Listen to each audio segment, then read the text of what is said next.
we get to a point where you just realize some of the things we have believed were wrong now are right. That is the successful impact of marketing that the devil does. How is evil marketed? Read Genesis chapter 3 again and come to Matthew chapter 4 and read verses 1 to 11 about Jesus. And you see that there are some strategies that shape and influence opinions. They are not things we think of. We live in a world where we are inundated. We are overwhelmed by ideas, especially now in the world of social media. Things that are trending can be so tempting that it begins to affect how you are trading, how you are working. You just begin to accept that thing. How is evil marketed? When an idea which you don't even care how it came about begins to go everywhere, and everybody begins to do that same thing. How did he get to that point? How did the devil succeed to make the woman discard God and adopt his own philosophy? Number one, desensitization. It's a way, and it's happening right now. How somebody's going to put something up, and then they begin to bombard you with it. Anywhere you turn, you are seeing it. You go here, you see it. You try to get your tap, it pops up. You didn't ask for it. You see so much. It's a barrage. It begins to attack your senses to a point that your defense comes down. It becomes tiresome. When you're desensitized, it simply means that the thing that you used to hate, over time, that hatred begins to go down. You've seen it long enough. You've seen others do the same thing, that you begin to become sympathetic for that thing. You won't do it, but you don't resist anymore. You have been desensitized. What the devil did for the woman, that he still does today with modern tools, is to desensitize people. It does not just happen to individuals. It happens over. There are research on this. There are things that have been experimenting and they still go on. You find that those who are for the study, just over time, begin to feel a different thing towards the thing they averted before. Number two, there is what we call jamming. Jamming is described as a form of psychological terrorism. It's a forceful assault on your psychology. It is designed to silence any expression you can give to support a dissenting opinion. Now look at the LGBTQ community and all that. They are not in the majority, but they understand these principles. Right now, the jamming that is taking place not only in Western world, is happening in our countries in a very subtle way. When you speak up against what the Bible clearly says is wrong, you are labeled. It happens in the industry. I was with some brethren just last week, and we were talking about the fashion industry. How God is calling them to go into that space and domain and to reinvent things. You may not change everything, but be there to make a statement. Because if you're in that field, there's something you're going to do that those who are like cabals, we're going to just publish things that will ruin your career. In entertainment, in everywhere, they are everywhere. And it's about jamming. Those who want alternative views, if you have something different from what is in the mainstream media, you are seen as abnormal. They will post something that will smear your character. And because people don't want what they have built over time to be so brought down, they want to just stay silent. So one of the ways that begins to happen is that you begin to get silent. You don't like it, they are not talking. And many times, silence is consent.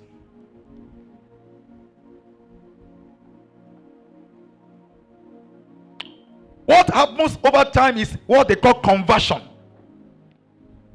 Conversion involves transforming a person's dislike, his disapproval, and his encouragement of a thing to a point where it begins to have a shift in idea, begin to like what he used to unlike.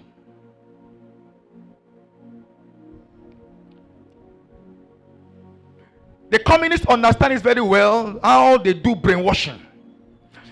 You see, it is not normal to have somebody come to a meeting and detonate a bomb and blast himself or herself to pieces and kill everybody within the sphere of the influence of that bomb. If the mind has not been captured, we call it radicalization. If you are not being radicalized, because this is demonic, it's serpentine, you cannot get a right thinking person to kill you by killing himself.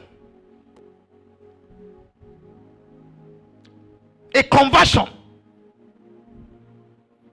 They convert you from right to wrong. And it's with religious kind of reward. You have come to a point of belief that if you can die like that, you have an instant reward from a God. That the best way to end your way to paradise is to kill or be killed for the cause of that God. Radicalization is a conversion. How will you explain the fact that you have the son of a multi-millionaire bought a plane in the US with the hope that before the flight is over, he would detonate the bomb and blast everyone in the plane? He wasn't looking for money. Before they sent you out to do that mission, you are brought to a place and you are fed on demonic lies. And that in society has affected so much. Talk of fashion. Talk of the kind of music we listen to. When we are converted, you see I can't deal with this now. It is so subtle. That's why, sometimes, I may board a particular, maybe a boat or this ride, and I say, excuse me, can you put off that music? Tune into radio stations today and tell me healthy music you are hearing.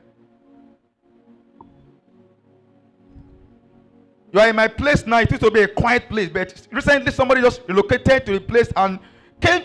Yeah, I want to do a car wash and something, and they gave him space. When he got there, he introduced horrible things. One day, a neighbor of mine said the noise was. You see, and when you are in my house, right? You lock the door, lock everything. The sound from that place at a distance is like they are playing it inside my bedroom. And the technology is so terrible that the sound in my house is more than the one you hear when you go there. Physics. It travels to go and explode somewhere else.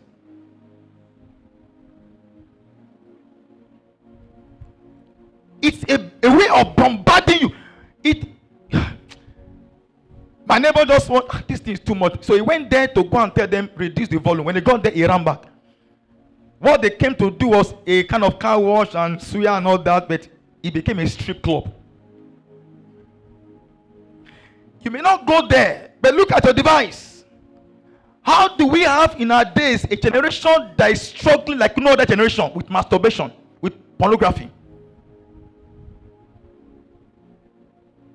Most people I found who are pinned and hooked into that, they didn't go and look for porn. Something just pop up and they click to look. You are gone.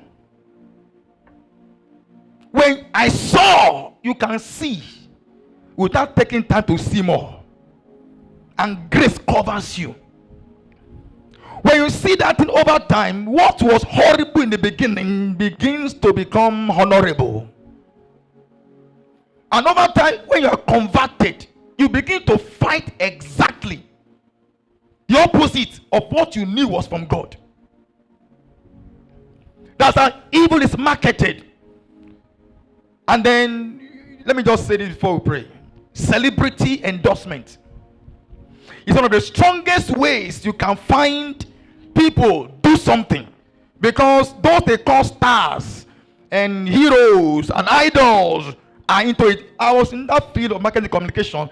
See, you want to get people to buy something, get a celebrity. You hold it up and say, this is the phone I use. You are rushing for that phone. This is toothpaste I use. And I take the Photoshop out of the normal picture and whiten the teeth extraordinarily. Say, so this my guy, that's what he's using. You go for that toothpaste. It's celebrity endorsement. They get people who you respect to say, I do this. That is why when the first man that came to this public space in Nigeria declared he was gay, you thought it was just an accident. If you know how much we have in this country of those in that community, you'll be amazed. You'll be amazed. And now they are sexualizing kids, pedophiles. There are some big names you're going to hear that do some things is to weaken your resolve to fight it.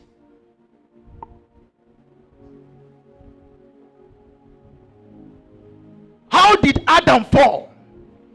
Here was his wife, a companion, a celebrity in that status. She did it. If she did it, I can do it.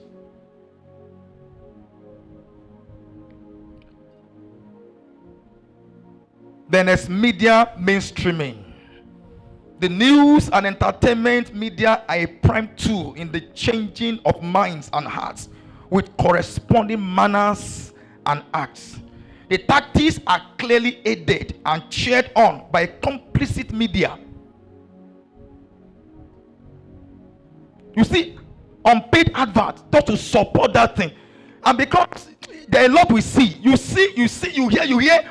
Over time, the bombardment in your heart is so heavy, you begin to mellow on that matter. Media.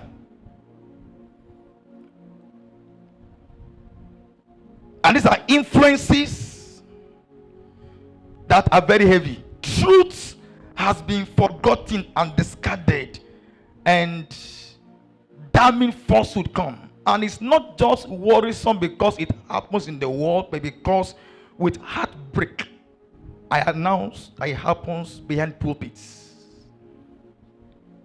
When ministers will come up and tell you, see, this is celebrity endorsement with a lot of mainstreaming going place. This is a very powerful tool. Not the structure, but what the pulpit represents. The man on the pulpit is a model. If it's not a man you can believe and follow, then we're in a mess. When a man comes up and tells you, I was just praying some days ago and the Lord told me, Holy Ghost told me that your wife, divorce her, marry your secretary. And you see how people in church will jump and say, Papa, fire on. Because we have refused to believe the truth, God has allowed delusion. Somebody comes, what you did now could have been something that deserved being stoned to death in the Old Testament. Say, leave pastor now, say, we don't confess. We have become so deep, all of these matters we have been desensitized, we have been jammed. There's so much that has taken place because we have bombarded, the values have gone. You get to a point where you begin to call good evil and evil good. God says, woe to those people who call good evil and call evil good. Isaiah 5:20. It's media mainstreaming. It's trending on Instagram. It's trending on Twitter. And because it's trending, you are taking it up. And you see celebrities saying, this is what we are doing right now.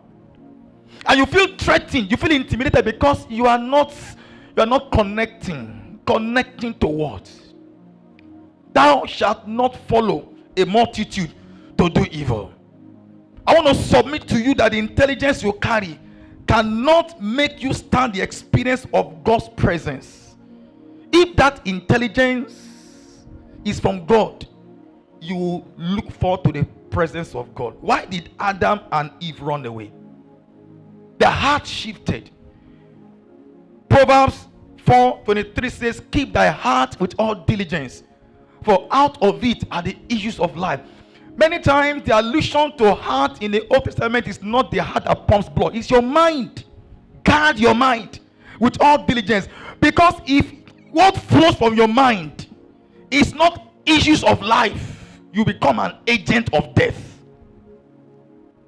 God has a desire that the earth will be filled with the knowledge of the glory of God. as the waters cover the sea, what will flow from every Christian is that river of life. Out of your belly, Christ says, must flow out rivers of living water.